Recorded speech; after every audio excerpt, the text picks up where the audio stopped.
조중동부터 진보 언론까지 왜 유독 문재인에게만 가혹한가?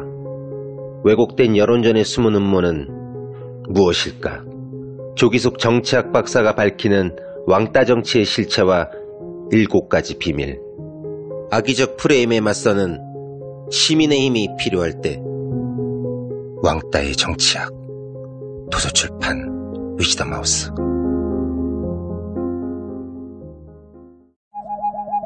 굶고 뛰고 땀 빼고 다 해봤다. 그래봐야 소용없었다. 다이어트는 결국 먹는 게 문제다! 동결건조 채소와 곡물, 단백질, 그리고 효소와 비타민, 미네랄로 만든 다이어트 전용 그린 스무디로 하루 한두 끼만 바꿔 드세요. 검색창에서 비타샵을 검색해주세요. 엄마! 가글 했는데 입에서 뭐가 나왔어! 그거 올리덴탈 체크 가글이라 그런겨. 지금 쓰고 있는 가글 사용 후 확인해 보셨나요? 무색소, 무알콜, 무계면 활성제의 올리덴탈 체크 가글은 쉽게 나온 입안의 이물질을 눈으로 확인할 수 있습니다. 딴지마켓에서 판매 중입니다. 와, 잘 잤다. 둔하고 센스 없는 줄 알았더니 침대는 잘 골랐단 말이야. 여보, 어제 온 소파도 너무 편하던데 소파는 어디 거야? 당연히 쇼엔이지. 편안함을 파는 사람들 쇼엔. 소파도 출시했구나. 그럼 이제 침대도 소파도 당연히 쇼엔이지. 편안한 건 다 파는 거네. 역시 쇼엔이지. 세계 최초 신개념 어린이 매트와 친환경 소파도 곧 출시됩니다. 검색창에 쇼엔이지 또는 검색창에 쇼엔이지.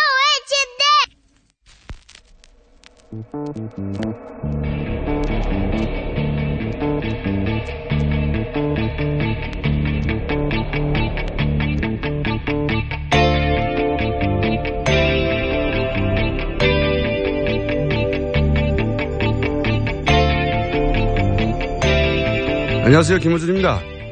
어제 사상 처음으로 대선에서 사전투표가 실시됐습니다. 그런데 자신이 투표한 투표용지에 후보자 칸 사이에 여백이 없었다는 주장이 어제 종일 각종 커뮤니티에서 이어져 논란이 되고 있습니다. 선관위 공식 입장은 투표용지는 한 종류밖에 없으며 후보자 사이에는 여백이 반드시 있다는 겁니다. 이 논란이 후보자가 많아 칸이 워낙 좁다 보니 생긴 기억의 오류 때문인지 아니면 정말 일부 인쇄 오류가 있었던 것인지 투표용지 실물로는 확인이 안 되고 있습니다. 해서 뉴스 공장에서 제안합니다. 오늘 사전투표하시는 분들 중에 만약 여백이 없는 용지를 받으신 분들은 기표를 하기 전에 즉시 투표소에 투표 관리관에게 문제 제기를 하신 후에 확인을 받고 그 용지를 촬영해서 TBS 뉴스공장 홈페이지 업로드 해주시면 사례를 모아서 선관위에 공식적으로 문의를 하겠습니다. 주의하실 점은 기표소 내에서 촬영하는 것은 불법이라는 점입니다. 반드시 사전에 투표하시기 전에 투표관리관에게 확인을 받고 촬영을 해서 제보를 해주시고 그리고 새로운 용지를 재출력받아 투표하시길 바랍니다. 뉴스공장 제보 받습니다.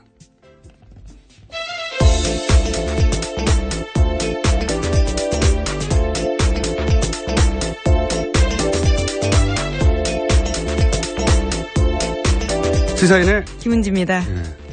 어제 이게 큰 논란이 됐어요. 종일. 커뮤니티를 중심으로 돌았던 이야기인데요. 지금도 검색어에 투표용지가 계속 오르고 있는데 국내뿐만 아니라 재외국민들 중에도 이런 얘기를 하는 분이 꽤 많아요. 이게 이제 불안감 때문일 수도 있고요. 단순히 기억이 오르죠. 워낙 이제 후보자가 많다 보니까 칸이 너무 좁아서 누군가 그런 얘기를 하면 나도 그랬던 것 같은 그런 기억에 오를 가능성이 높습니다. 예, 선관위는 전혀 사실 아니다 이렇게 부인하고 있습니다. 선관위는 딱 한 종류밖에 없다. 여백이 있는 것과 없는 것 두 종류가 아니다. 이런 얘기를 하고 있고. 근데 이제 투표 당일날 9일날에는 인쇄가 되거든요. 한 종류가. 그래서 문제가 없는데 지금은 사전투표 현장에서 프린터를 해주거든요. 낱장으로. 프린터의 뭐 세팅 문제나 혹은 인쇄하자가 발생할 가능성을 완전히 무시할 수는 없지 않느냐. 기계가 100%가 아닐 수도 있으니. 그래서 저는 확인이 필요하다고 생각이 들어요. 예. 어제는 이제 이런 논란이 생기기 전이니까 다들 투표용지 집어넣기 때문에 투표함을 열 수가 없잖아요. 확인해 볼 수가 없어요. 방법이 없어요. 그래서 더욱 논란이 커진 건데 오늘 사전 투표하실 분들은 선거법상 기표소 안에서 촬영하는 건 불법입니다. 네, 실제로 어제 그런 분들이 계셔서요. 경찰 조사 받았습니다. 네, 기표소 안에서 촬영하는 것은 불법이기 때문에 하시면 절대 안 되고 들어가기 전에 용지를 받아서 용지 하자가 있을 경우 원래 어떻게 하게 돼 있냐면 투표소에는 책임자가 투표관리관입니다. 투표관리관이 반드시 있어요. 그 투표관리관에게 이런 문제가 아니더라도 다른 문제라 하더라도 문제가 있을 경우 투표관리관의 확인을 받고 용지를 바꿀 수가 있어요. 그때 그 투표지를 사진 촬영할 수 있습니다. 실제로. 그건 아무 문제가 없는 거예요. 그러니까 한번 눈여겨보시고 투표용지를 출력받았을 때 칸이 없다. 혹여라도 그런 경우가 있다면 확인을 받고 사진을 찍어서 TBS 뉴스공장 게시판이나 아니면 다른 커뮤니티에 뉴스공장 제보라는 말머리로 사진을 올려주시면 저희가 검색하고 사진을 모아서 선관위에 문의를 해보겠습니다. 어떻게 처리할 것인지 이런 표를. 그런데 이제 투표용지 맨 위에 보면 선관위 직인이 있어요. 사각으로. 맨 아래에 보면 투표관리관 아까 말씀드린 또 직인이 있습니다. 이 두 가지 도장이 있으면 투표용지는 유효하게 판정될 겁니다. 네. 그러니까 걱정은 마시고, 네. 걱정은 마시되 투표용지를 한 번은 눈여겨보시고 만에 하나 문제가 있을 경우에는 저희에게 혹은 다른 커뮤니티든 혹은 뭐 SNS는 상관없습니다. 저희가 검색을 찾아보면 되니까. 왜냐하면 지금 사전투표가 지금 추세로는 1000만 표가 넘을 것 같은데 지난 대선 기준으로 하면 3분의 1에 해당되는 숫자예요. 어마어마한 숫자거든요. 네, 벌써 11.7%입니다. 네, 오늘 추세로 가면 1000만 표가 넘어갈 것 같다고 하는데 3분의 1이에요. 지난 대선 기준으로. 어마어마한 숫자가 있기 때문에 뭐 이런 불안감이 있으면 해소해 줘야 되는 거죠. 선관위에서 무조건 아니라고 할 게 아니라. 그래서 아무도 안 하길래 저희가 한번 제보를 받아서 실물이 단 한 장이라도 나오면 그걸 가지고 어떻게 처리할 것인지 공식적으로 입장을 정해놓으면 되는 거니까요. 자, 어제 하루 후보들 짚어보겠습니다. 네, 문재인 후보 수도권 돌면서 유세했습니다.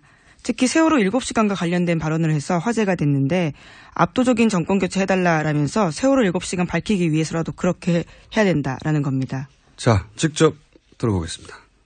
세월호 7시간 기록 황교안 대행이 봉인했죠. 무려 30년까지 열어볼 수 없게 만들었습니다. 세월호 진실을 30년 동안 가둬놓자는 거 아닙니까? 하지만 새 정부에서 방법이 있습니다. 국회가 3분의 2 찬성으로 결의하면 열어볼 수 있습니다. 더더나도 문재인 찍어서 압도적으로 정권 교체하면 민심의 힘으로 대통령이 국회에 요구할 수 있지 않겠습니까? 네. 세월호 SBS 보도 때문에 갑자기 세월호가 대결 전선에 1번, 2번 후보 사이에 섰어요. 전선이 됐어요. 그래서 세월호 진실을 30년 동안 보지 못하게 하는 게 말이 되느냐. 예. 이걸로 이제 압도적 투표로 연결하는 전략이었습니다. 자, 2번 후보는 어디를 갔나요? 네, 홍준표 후보 어제 경북, 충북, 강원 3개 도를 훑었습니다. 거기서 SBS의 세월호 인양 보도 관련된 이야기도 했고요. 사드 배치 비용 부담 요구도 이야기했습니다. 뿐만 아니라 친박계 이제 용서하자라는 말도 했습니다. 그러니까 여기서 갑자기 이제 세월호 관련해서 전선이 형성됐는데 자, 홍준표 후보 이야기도 직접 들어보시겠습니다. 저 밑에 SBS 있나? 그 사장이야. 보도본부장 그 다 목을 잘라야 됩니다. 저거가 진짜 뉴스를 내보내놔놓고 문재인 측에서 겁을 주니까 겁이 나거든. 가짜 뉴스를 내보냈다고 저가 방송하는 방송. 60 넘도록 살아봤지만 그런 거 처음 봤어요. 처음 봤어요. 느닷없이 트럼프가 왜 돈 10억 불 내놔라. 이 돌아가는 분위기 보니까 친북 정권이 들어올 것 같다. 그러면 문재인 정권 들어오면요. 돈 안 줄 게 뻔합니다. 그럼 사드 빼고 주한미군 빼버리고 한국 포기해도 좋다는 겁니다. 홍준표 후보의 전략은 일관되게 갈라치기인 거죠. 예, 세월호를 통해서도 보수를 집결시키기 위해서 갈라치기를 하는 것이고, 사드도 역시 마찬가지죠. 예. 사드도 미국에서 돈을 요구하는 이유는 바로 좌파 정권에 들어서는 것을 막기 위해서다. 예. 그런 일관된 전략으로 계속 유세를 아마도 마지막 순간까지 이어갈 것 같고요. 자, 3번 안철수 후보는 어디를 갔습니까? 안철수 후보 어제 걸어서 국민 속으로라는 일정을 대구에서 처음 시작했습니다. 거기서 바른정당 유승민 후보에게 경제 분야 부탁하고 싶다라는 이야기도 했습니다.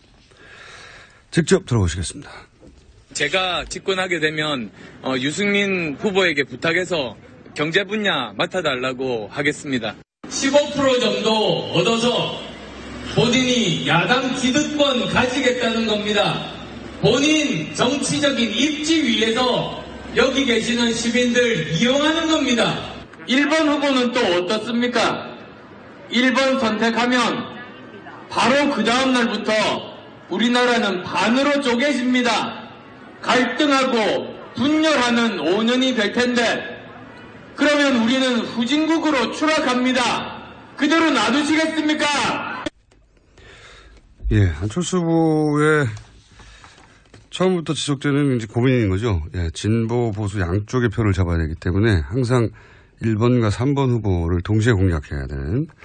1번과 2번 후보요? 1번과 2번 후보를 예, 동시에 공략하는 것이고, 그러다 보니까 이제 지금 유승민 후보와 심상정 후보를 응원하고 있어요. 예, 각각 이 두 후보가 1, 2번의 표를 잠식한다고. 그런 전략인 것이죠. 미래로 나가는 정치인이다 이렇게 언급했습니다. 네. 양극단이고 본인이 사실은 중도로 통합할 수 있는 후보다라는 얘기고요. 자, 4번 후보. 네, 유승민 후보는 어제 서울 대학 5곳을 포함해서 7곳에서 유세를 했습니다. 그리고 홍준표 후보와 유승민 후보에 죄송합니다. 안철수 후보가 한 이야기에 대해서 각자 답을 하기도 했습니다. 자신을 언급하다 보니까요. 그렇죠. 자, 직접 들어보겠습니다. 망하는 보수, 썩어 빠진 보수한테는 정말 한 표도 주면 안 된다 생각하고 홍준표 후보나 그 당의 국회의원들이나 전부 다 보수라는 말을 입에 올릴 자격이 없는 사람. 이번 선거 여러분의 미래를 결정하는 선거입니다. 5년 뒤에 찍어준다. 아닙니다. 여러분의 미래를 지금 선택해 주십시오. 네, 여기도 그런 얘기도 있었죠. 안철수 후보가 경제 분야를 유승민 후보에게 맡기겠다니까 예의가 없다. 네, 그건 이제 유승민 후보가 직접 한 이야기는 아니고 유승민 쪽 의원이 한 말이고요. 유 후보는 직접적으로는 덕담해줘서 고맙다. 끝까지 선전하길 바란다. 이렇게 유 후보의 입장과 이제 캠프 입장은 이제 유 후보가 거기다 대고 야박하게 그렇죠. 덕담을 했는데 네, 캠프에서는 예의가 없다라고 공격을 했고 유승민 후보는 이제 홍준표 후보가 자격이 없다는 이야기를 처음부터 끝까지 계속 하고 있고. 네, 게다가 친박계 복당시키겠다, 당원권 정지에 대한 이야기가 나오니까요. 굉장히 세게 발언한 겁니다. 결국은 뭐 원래대로 돌아가 버렸다, 뭐 이런 얘기인 거죠. 자, 심상정 후보는 제주도를 갔던가요? 예. 네, 제주도 갔습니다. 서울에서 사드 배치 관련된 토론회 하나 하고요. 제주도로 가서 대한민국 정치개혁 다음으로 미뤄도 괜찮다면 문재인 대선 후보 찍어달라라는 이야기했습니다. 이것은 우상호 원내대표 발언에 대한 반박인데. 그렇죠. 정의당 지지는 다음 대선에 해도 괜찮다. 예, 그렇죠. 이렇게 나오자 바로 반박을 한 것이죠. 직접 들어보겠습니다. 수십 년 동안 될 사람 밀어줘서 된 대통령이 우리 대한민국을 어떤 방향으로 안내했는지. 심상정이 홍준표를 잡는 게 적폐청산 아닙니까 여러분?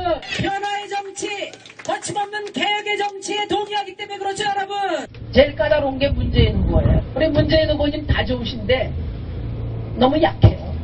안철수 후보님은 개혁의 방향을 잃으셨어요. 자, 이제 1타 3표. 예, 마지막 발언은 1타 3표라는 요새 밀고 있는 구호입니다. 예, 심상정 후보 입장에서는 이제 대립각 홍준표 후보하고 세워야 하고 또 진보 진영의 표심 중에 문재인 후보 될 사람 밀어주다. 사표 심리도 방지해야 되고 안철수 후보가 이 표가 사실은 후보자들 간에 왔다 갔다 하는 게, 보수 진영의 지지자들이 보수 진영 내에서만 움직이는 게 아니거든요. 예. 자, 여기까지입니다. 여기까지고, 지금 방송하는 동안에도 계속 오늘 아침에 투표했는데 여백이 없었어요. 없었던 것 같아요. 예. 이게 이제 기억의 문제인데, 진짜로 인생 문제를 없었을 가능성도 배제할 수는 없단 말이죠. 선관위는 단 한 종류만 했습니다. 그게 이제 프린터의 문제인지 기억의 문제인지. 그러므로 이 방송을 들으시는 분들은, 들으시는 분 중에 사전투표를 하실 분들은 꼭 한번 확인을 하시고, 찍어서 사진으로 투표관리관에게 확인받고 찍어서 그 실물을 저희 홈페이지나 본인의 SNS나 혹은 커뮤니티나 어디든 상관없습니다. 뉴스공장 제보라고 말머리를 달아주시면 저희가 찾아서 실물을 확인해야 그 다음을 얘기할 수 있는데요. 근데 이런 분들이 많아. 이게 무효표가 되느냐.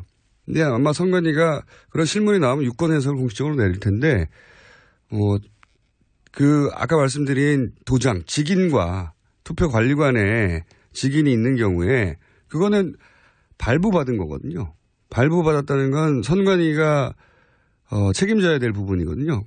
혹시라도 프린터의 문제로 여백이 없다 하더라도 그게 무효표가 될 일은 없다고 보시면 됩니다. 네, 각 캠프에서도 그런 경우에 가만히 있지도 않을 것이고 선관위도 기준을 마련할 텐데 지금은 이제 기준이 없다 보니까 실물이 확인이 돼야 뭘 선관위도 공식적으로 말을 하죠. 선관위의 공식 입장은 한 종류밖에 없다는 것이니까 오늘 사전투표를 하지 않으실 거지만 주변에 그런 분이 있으면 널리 알려주시고 그리고 이 방송을 못 들으신 분들을 위해서 본인의 SNS나 또는 커뮤니티에 그런 제보를 받는다고 하니 그리고 특히 기표소 안에서 지금 안 되고 기표소 전에 문제가 발견됐을 때 투표관리관을 찾으시면 됩니다. 네, 기표 후에는 찍으면 안 됩니다. 표를 혹시라도 팔아먹을 수 있다라는 과거에 이제 매표 때문에 네. 돈 받고 이제 투표를 여기다 했다는 걸 입증하기 위해서 사진을 촬영하는 경우 매표를 방지하기 위해서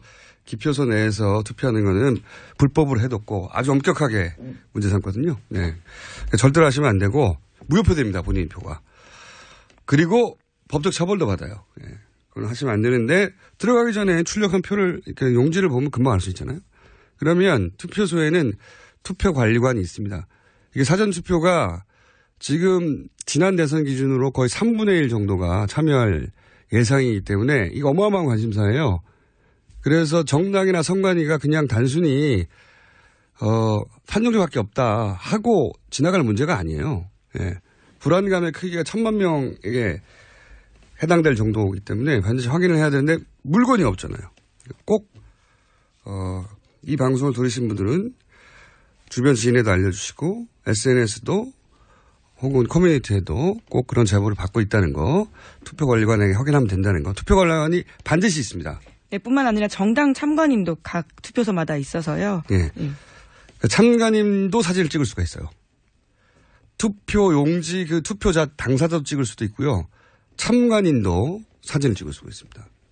그러니까 당사자가 안 찍으면 그런 문제가 발견되면 참관인이 사진을 찍을 수도 있어요.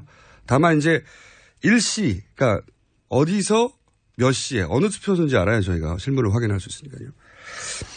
그 장소와 시간만 확인해서 꼭 이게 중요한 내용이니까 반복해서 말씀드리고 그리고 제가 방송 끝나기 전에 한 두세 번 더 말씀드릴 테니까 방송을 들으신 분들은 꼭 뉴스공장의 홈페이지, 뉴스공장의 페이스북, 뉴스공장이 아니어도 상관없습니다. 자기 개인의 SNS, 자기가 잘 가는 커뮤니티 어디든 혹은 각 정당의 홈페이지도 상관없고요. 어디든 어쨌든 내가 몇 시에 어느 투표소에서 이런 걸 발견해서 투표 관리관하고 선거관리관하고 확인했고 찍었다 올려주시면 됩니다. 앞으로 오늘 방송 끝나기 전에 한 두세 번 더 고지를 해드리겠고 자 이제 이번 주 방송이 끝이니까 각 당에서 걱정해야 할 바 짧게 한번 짚어볼까요? 네.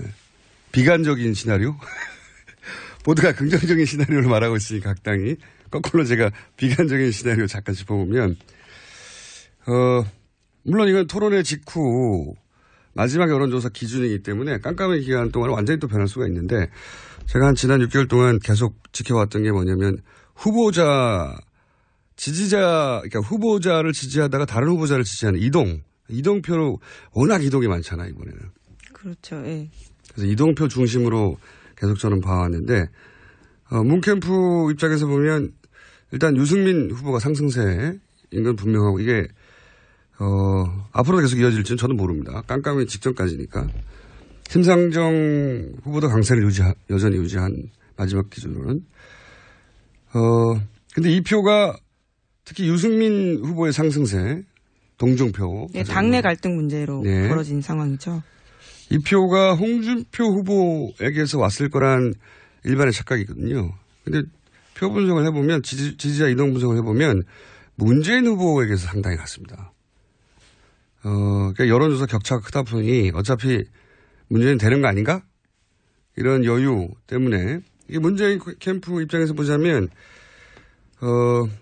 그러니까 문 후보의 지지 성향표 중에 여유가 있으니 유승민 혹은 심상정으로 가는 문 캠프 입장에선 나이브한 표 이동. 이게 사실은 가장 걱정이 되고 특히 막판 조직이 강한 홍준표 후보가 치고 올라올 경우에 문 캠프 입장에서는 이렇게 나이브하게 흩어지는 표가 지금 치명적일 수 있다. 네. 이게 비관적 시나리오로 보자면 그런 걱정을 하는 단계인 것 같고, 홍캠프는 이제 마지막 여론조사 기준으로 얘기하자면 바른정당 집단 탈당이 도움이 안 됐단 말이죠. 오히려 상승세를 주춤하게 만들어서 전통적인 진보 보수 대결, 자신이 그 중에서 보수의 적자 이런 프레임 하나로 이제 양자구도를 만들어 가야 되는데 지금 주춤했다. 그 사건이. 그리고 이제 보통은 막판에 이제 북풍이 터지기 마련이었었는데 이번에는 그것도 어렵기 때문에 전통적인 진보 보수 프레임 이외에 추가로 뭔가 상승 모멘텀을 만들 소재가 너무 부족하다는 게 치명적인 거죠. 예. 각 캠프가 치명적인 요소가 다른 건데 안 캠프 입장에서는 이제 최근에 지지세가 하락 국면이었던 건 사실이기 때문에 이제 반전 카드를 내놔야 되는데 이게 별달리 없다는 게 지금으로선 치명적입니다.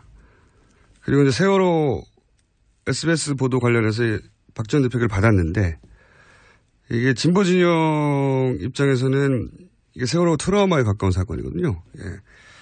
근데 이거를 받아버린 게 제가 보기엔 실수였어요. 진보표도 분산이 되는 효과를 거둔 것 같고 도보 유세가 안철수 후보에게는 굉장히 적합한 방식인데 좀 너무 늦게 등장을 했고 그러면서 미디어 커버리지가 점점 떨어져 가고 있다. 이런 것들이 이제 캠프 입장에서는 악재일 것이고 유승민 캠프는 상승세이긴 한데 너무 늦게 왔다죠. 한마디로. 너무 늦게 왔고 사전투표 다만 사전투표 직전에 이런 일이 벌어져서 사전투표에 이 추세가 반영됐을 가능성이 있고 그 점에서는 유승민 캠프 입장에서 굉장히 호재였던 건데 남은 4일 동안 뭘로 할 거냐. 뭘로 이걸 유지할 거냐. 이제 1번, 2번 후보가 막 드라이브 하면서 양쪽 지지자들을 결집시킬 텐데 그때 자기 지지율을 지켜낼 별다른 무기가 없다. 토론에도 끝났다. 이런 게 치명적인 면이고. 심상정 후보 캠프는 가장 두려워하는 게 전통적으로 이 진보 정당의 후보가 이 깜깜한 기간 동안 그 지지율이 마지막 조사 지지율보다 빠지는 경향이 많이 있었거든요. 불안하니까. 그리고 불안을 자극하죠. 보통 양대 후보들이 진보 보수 진영에 지금 같은 경우에는 문재인 후보하고 홍준표 후보 양 진영에 서로 결집할수록 불안감이 자극되기 때문에 이걸 어떻게 방어하느냐. 깜깜한 기간인데 무기가 뭐냐 이거. 방어할. 이게 가장 숙제고 문제고. 특히 이제 홍준표 후보가 막판에 결집하는 추세 이런 게 이제 느껴진다. 이럴 경우 그게 가장 치명적이 되겠죠. 각 캠프가 걱정하는 것들입니다. 재밌는 것은 유승민 후보가 문재인 후보 지지자 층에서 많이 움직여서 갔다는 거. 이건 예상 못한 바른정당 탈당 효과가 이런 결과로 이어질 거라고 누가 예상할 수 있었겠습니까? 희한하게도. 자, 그게 막판에 가장 지지자 이동이 많았던 변수 중에 하나고요. 자, 여기까지 하고 이제 다음 주 월요일이면 대선 직전 거의 마지막 방송이네요. 네. 8981. 자, 오늘 여기까지 하겠습니다. 시사인의 김은지였습니다. 감사합니다. 모닝똥? 제겐 사치였죠. 내가 토끼인지 토끼똥이 나인지 내가 변을 본 것인지 변을 당한 것인지 나는 바나나이고 싶다. 간혹 구렁이이고도 싶다. 아, 큰일 났네. 이거 이러면 다 죽어. 미궁 장사랑! 빅동의 추억 미궁 장사랑이 찾아드립니다. 혈중 콜레스테롤 개선과 배변 활동에 도움을 주는 건강기능식품입니다. 검색창에 미궁 장사랑. 골반 잡자 바로 잡자 바디로직. 허리 통증 바로 잡자 바디로직. 몸매 교정 바로 잡자 바디로직. 자세가 좋아지는 골반 교정 타이즈 바디로직. 검색창에 골반 교정 바디로직. 삐딱한 남성 골반 허리에도 역시 바디로직입니다. 바디로직의 효과를 못 느끼셨다면 100% 환불해드립니다. 자세한 환불 조건은 홈페이지를 참조하세요. 아무도 묻지도 따지지도 않고 가입하셨다고요? 보험은 너무 어려워요. 걱정 마십시오. 마이보험 체크가 도와드립니다. 1800-7917 마이보험 체크로 지금 전화주세요. 1800-7917. 이미 가입한 보험이나 신규 보험도 가장 좋은 조건을 체크해서 찾아드립니다. 인터넷 한글 주소 마이보험.com 또는 카카오톡에서 아이디 검색 마이보험을 친구 추가하여 상담하실 수 있습니다.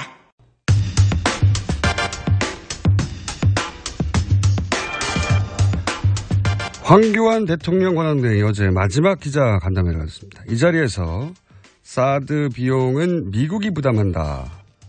한미 간 이견은 없다. 선을 그었습니다. 이 문제 다시 한번 짚어보겠습니다. 국회 국방위 소속 정의당 김종대 의원 연결됐습니다. 안녕하세요, 의원님. 네, 안녕하세요. 네, 이 문제는 여러 번 논쟁되었기 때문에 다시 나올까 싶었는데 어제 황교안 대행이 다시 한번 미국이 부담하고 이견이 없다고 선을 그어서 저희가 간단하게 핵심만 짚어보려고 합니다. 네. 어제 황교안 대행이 이제 한미 상호 방위 조약에 따라서 미국이 부담한다. 이렇게 얘기하고 마지막 간담회를 마쳤는데 이 부분 어떻게 보십니까? 그러니까 황교안 대행이 한미 간의 비용 부담이나 여러 가지 사드 운영에 대해서 합의했다고 하는 것은 약정서를 말하는 건데요. 네. 이건 작년에 오바마 정부하고 체결한 겁니다. 네네. 그런데 지금 미국의 정권이 바뀌어서 트럼프 행정부가 들어섰고 그 트럼프 대통령은 아예 인수위 시절부터 비용은 한국이 부담해야 된다고 얘기했던 정부 아닙니까? 네네. 그 사이에 또 한국의 정권이 또 바뀝니다. 그러면은 과거의 합의는 그거는 과거 정권이 한 거고 반드시 이제 한국의 비용 부담을 물리겠다는 새로운 정권이 들어섰으니까 문제는 이제부터 시작인 것이죠. 재협상 요구가 올 겁니다. 그걸 확실하다고 보시는 거죠. 예. 예, 어떤 식으로든 변형시켜서라도 오는 것이죠. 사드 얘기가 명분이 안 쓴다면 방위비 분담금이나 한국의 국방비 규모 자체를 문제 삼는 압박이 가해질 거라고 봅니다. 한마디로 이제 돈을 더 내라는 압박은 피할 수가 없다. 이건 기정사실로 봐야 된다. 이런 입장이신 거고요. 예, 그 비용과 책임 분담이라고 맥마스터 안보보좌관이 동맹 전체를 재검토하겠다 그랬는데 이거는 사드를 빌미로 해가지고 무임승차자 한국을 제대로 다루겠다는 얘기거든요. 그건 이제 피할 수 없는 압박이라고 봅니다. 그런데 이제 최근에 이런 말씀도 하셨어요, 의원님이. 이 트럼프 대통령의 발언 이유 중에 하나는 미국 내 국방산업과 연관이 있다 말씀하셨는데 좀 자세히 설명해 주십시오. 그건 트럼프 대통령 본인이 한 얘기입니다. 그 사드 비용 10억 불을 한국이 부담해야 된다는 그 로이터 통신의 인터뷰에서 예. 가만히 그 뒷맥락을 보면은 한미 FTA가 또 거론이 되고요. 네. 그 이유가 미국의 국방 제조 산업 육성이 중요하다고 몇 차례 강조합니다. 국방 산업이 중요하다는 건 뭡니까? 미국 내에서 국방비를 늘려가지고 산업 증대를 한다는 이야기가 아니고 해외 무역 수지에 국방 산업이 기여하겠다는 얘기고 이것은 무기 산업의 일자리 창출과 관계되어 있는 걸 매우 대통령이 관심 깊게 보고 있다. 이 얘기입니다. 그렇다면 결국은 한국의 국방비 증액 압력이라든가 여러 가지 우리의 어떤 방위비 분담금을 포함해서 가하는 압력은 바로 트럼프 대통령의 최대 관심사인 일자리 창출과 관계 있다는 것이죠. 이것은 한미 FTA 재협상에서도 매우 중요하게 다뤄질 것으로 봅니다. 알겠습니다. 이 문제는 어떻습니까? 의원님이 다른 인터뷰에서 이 사드가 대선 직전에 전격적으로 배치된 것은 이것은 단순히 미국의 뜻이 아니라 우리 국내 그러니까 지금 정부의 요청이 있었을 수 있다. 예, 이런 맥락으로 읽힐 수 있는 말씀하셨는데 이거 좀 정리해서 말씀해 주십시오. 예, 그 부분은 제가 사드가 지난 26일 날 성주에 기습 배치되고 나서 미측에 상당히 책임 있는 인물을 직접 만나서 우리가 항의를 했어요. 미국 측에. 아니, 어떻게 이럴 수 있냐. 이렇게 왜 외국에 와가지고 자기 무기를 그렇게 배치하냐. 그런데 이분들 해명이 절대 일방적으로 배치한 적이 없고 계획도 한 적이 없다. 한국 정부가 사전에 다 협의해서 그래서 배치하게 된 거지. 아니 대선 이후에 배치할 수밖에 없다고 우린 처음부터 알고 있었다는 거예요. 그런데 바뀐 거라는 것이죠. 그건 미국 의지가 아니라는 겁니다. 그렇게 해서 해명을 해와서 그렇다면 이런 정황은 무언가 대선의 한복판에 사드를 기어이 끌고 들어오겠다고 하는 국내의 어떤 정치 세력에 의해서 추진될 수도 있겠구나 이런 느낌을 강하게 받았다는 것이고요. 이 부분은 차기 정부에서 집권 초에 반드시 확인해야 될 사항이라는 걸 강조해 드린 겁니다. 그럼 바뀐 시점 혹은 그러니까 소위 말해서 갑자기 미국 쪽에서도 다음 정부하고 얘기할 수밖에 없다고 알고 있었는데 선거 직전에 갑자기 들여와 달라고 우리 정부 쪽에서 요구하고 그걸 요구한 사람 혹은 세력도 특정해서 이야기하던가요? 그리고 그 시점이나? 아니요. 그런 얘기까지는 안 하죠. 아직까지 살아있는 권력이니까요. 그러나 누가 보더라도 이건 황교안 권한대행 김관진 실장으로 이어지는 지금까지 이 사드 문제를 좌지우지하면서 사실상 대통령 권력을 행사한 저는 그 라인이라고 봅니다. 그리고 김관진 실장의 월권은 대통령 탄핵 이후에도 또는 탄핵 중에도 안보보좌관의 신분으로 사실상 국방장관보다 더 큰 권력을 행사했거든요. 그다음에 부처 간에 협의가 없었습니다. 아무런 부처 간의 토론이 없이 김 실장이 임의로 미국에 가서 처리를 하고 오니까 어떤 결정도 쉽게 해버리는 이 정부의 불통정부의 마지막 그 속성이 정권 말까지 이어졌다고 봅니다. 그 이유를 이제 정치적 이유가 있지 않겠냐 이렇게 합리적으로 추정된다고 말씀하셨는데 정치적 이유 말고도 다른 이유도 있을 수 있습니까? 다른 이유가 있을 수가 없는 것이 제가 만일에 사드 배치 찬성론자라 하더라도요. 저렇게 배치하는 건 반대입니다. 왜냐? 제가 성주에 가서 직접 확인을 해보니까 우선 고압 전기가 안 들어옵니다. 그 사드 부지에. 한전 보고 해달라 그랬는데 한전이 전기를 못 넣어주고 있어요. 그게 빨리 안 되거든요. 그런데 고출력 레이더를 큰 용량의 전기가 공급돼야 되는데 그래서 유류를 반입하다 이번엔 또 주민들 저지로 반입에 실패했습니다. 그러면은 안정적으로 사드 가동할 수가 없고 이제 곧 공사가 시작됩니다. 그러면은 옆에 포크레인 다니고 덤프차 트럭 다니고 그 공사할 텐데 아니 무슨 세상의 전략 무기를 공사판에 배치합니까 그래. 이건 누가 보더라도 불합리한 거고 인위적으로도 군사적인 합리성이 없이 그 시기를 앞당긴 것은 정략적인 의도 말고 뭐냐. 이렇게 저는 자꾸 따지게 되는 것이죠. 그 말씀 드리니까 확 와닿는데 아직 공사판인가요 거기가 완전히? 아니 공사 시작도 안 했어요. 이제 시작할 거거든요.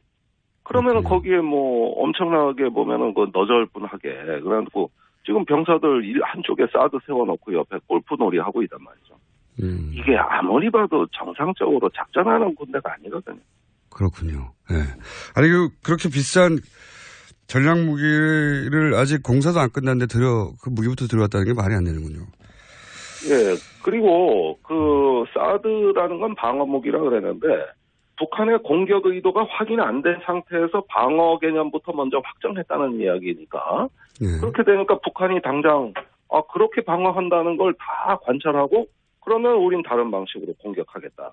이렇게 오히려 북한의 주도권을 내줘버렸습니다. 그 결과가 어제 의회 조사국에서 발표한 아니 사드 배치하는 걸 보고 북한이 공격 방식을 바꿨다. 그래서 사드의 효용성이 줄어들었다. 이런 조사 보고서를 내는 거거든요. 아하. 자, 핵심을 이해했습니다. 핵심을 이해했고 마지막 질문인데요. 이번 기회에 한미 상호 방위 조약도 개정해야 한다고 주장하시는데 그 이유는 먼저 설명해 주십시오. 예, 미국이 이제 유럽 국가들과 체결한 나토 조약이나 일본하고 체결한 미일 안보 조약 같은 경우는 동맹의 목적, 수단, 방법이 굉장히 구체적으로 돼 있습니다. 예. 그 부속 문서까지 아주 다 잘 규범이 마련돼 있고 미일 간에는 안보 가이드라인을 2, 3년마다 개정해가지고 의회 심사를 받아요. 예. 그러니까 국민들이 뭐 하자는 동맹이고 왜 하자는 거고 무슨 수로 하는가 이걸 다 들여다볼 수 있어요. 그런데 한미 상호방위 조약은 1953년에 맺어가지고 지금까지 단 4개 줄이죠. 4개 조항을 가지고 정부가 알아서 하다 보니까 비밀 동맹이 돼버렸습니다. 아무런 민주적 통제를 받지 않는 말 그대로 비밀 밀실 동맹이 돼버렸어요. 이러니 사드와 같은 부정적인 문제가 생긴다고 봅니다. 그래서 이제는 한미 상호방위 조약도 미일 안보 조약 수준의 그냥 투명한 동맹으로 민주화하자. 동맹을 민주화하려면 한미 상호방위 조약을 바꿔야겠다. 그래서 문민 통제 범위 안에 동맹도 들어와서 인권과 정의와 민주주의를 공유하는 국가들답게 동맹의 격을 수준 있게 해야지. 지금 같은 경우는 말 그대로 비밀 동맹의 아무것도 아니다. 주권에도 훼손될 우려가 있다 해서 한미 상호방위 조약은 민주적으로 개정돼야 된다고 주장했습니다. 알겠습니다. 오늘 말씀 감사합니다. 네, 감사합니다. 네, 지금까지 정의당 김종대 의원이었습니다.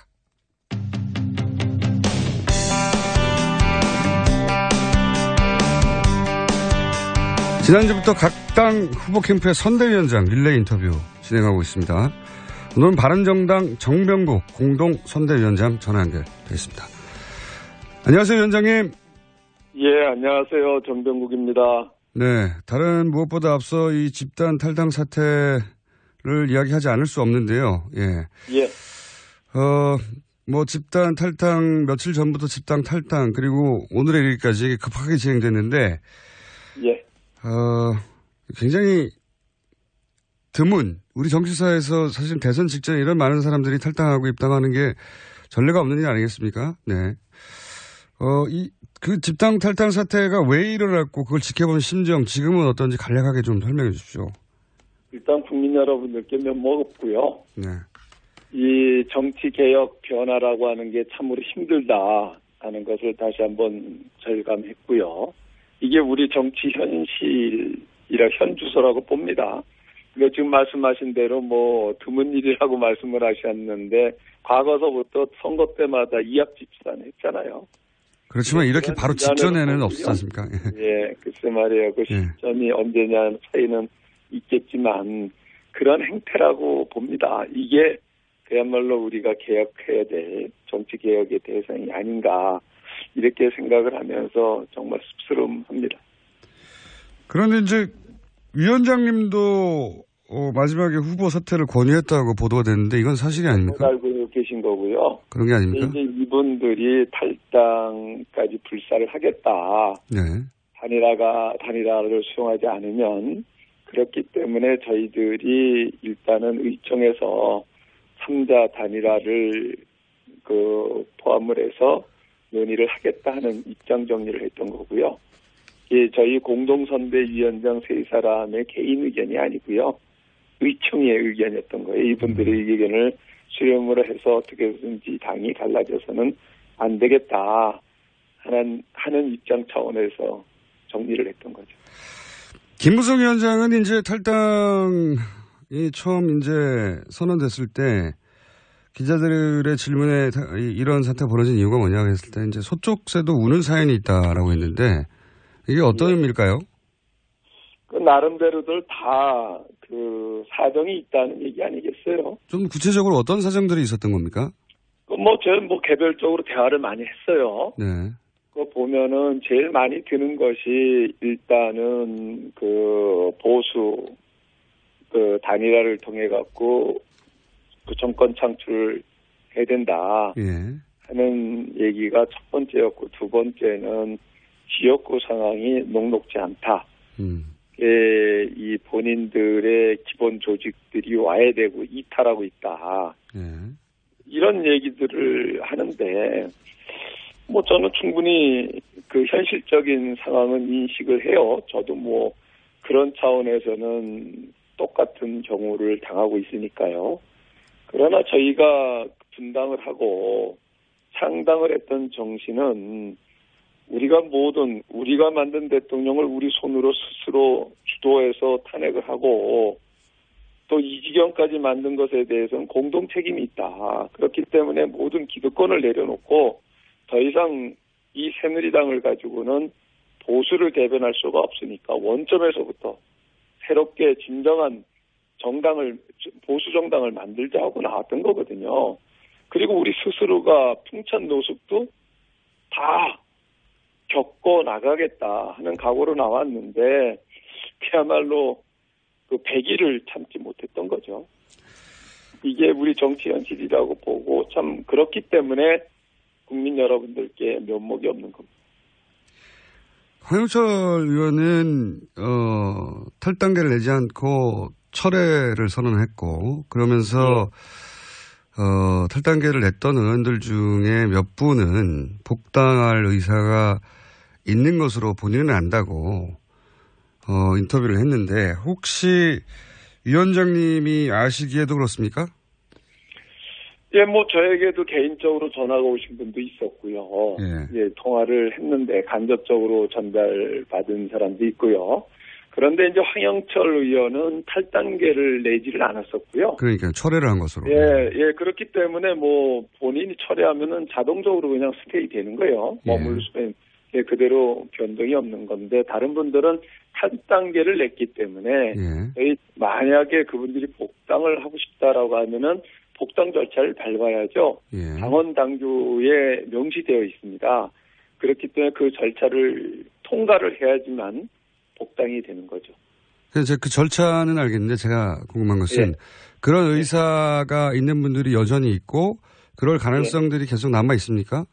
남은 기간 동안? 저는 그 선거 중에는 불가능하다고 봐요.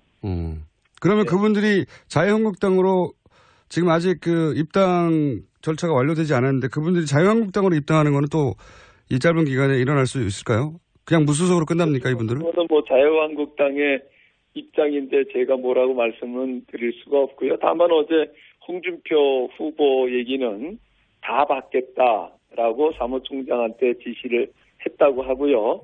그리고 뭐 이 징계받고 있는 소위 말하는 친박 팔적들에 대해서도 다 사면을 하겠다라고 했다고 하는데 참 어처구니 없는 현상이네요. 그 남은 선거 기간 동안 혹여 복당의 의지가 있다 하더라도, 그러니까 그 바른정당 탈당파들이 다시 바른정당으로 돌아올 의지가 있는 분이 있다 하더라도 남은 선거 기간 동안 이루어지지는 않을 것 같다. 이런 말씀이신 거죠? 예, 그렇습니다. 이 절차가 있기 때문에 절차를 밟기가 어렵죠. 절차는 그렇다 하더라도 복당의 의지를 대중에게 밝힐 수는 있는데 그런 일도 없을까요? 글쎄요, 그건 본인들이 어떤 판단을 할지 모르겠고요. 일단은 뭐 우리 당의 입장에서 말씀을 드리는 겁니다. 그런데 이제 이 사태가 오히려 전화위복이 됐다고 하는 지적들이 많은데 뭐 당원 가입이나 후원금이나 기타 분위기가 얼마나 바뀌었습니까? 저는 이번 사태를 보면서 정말 국민 여러분들이 현명하시고 정말 무섭다. 이 두려움을 느낄 정도예요. 이 얼마만큼 국민들께서 진정성 있는 정치를 갈망하고 계신지 하는 것을 정말 많이 느꼈는데요. 지금 뭐 당에 그 후원금 들어오는 거는 평상시 20배가 들어오고 있고요. 그 저희들이 온라인 시스템을 이제 창당한 지 100일밖에 안 됐기 때문에 구축한 지가 지난 4월 17일 날 구축이 됐어요. 그런데 그 구축해놓고 5월 1일 이전까지 입당한 사람이 그 자발적으로 입당한 사람이 150명밖에 안 됐었거든요. 그런데 지금 100배가 늘었습니다. 100배요. 예. 그래 아직 기하급수적으로 늘고 있어요.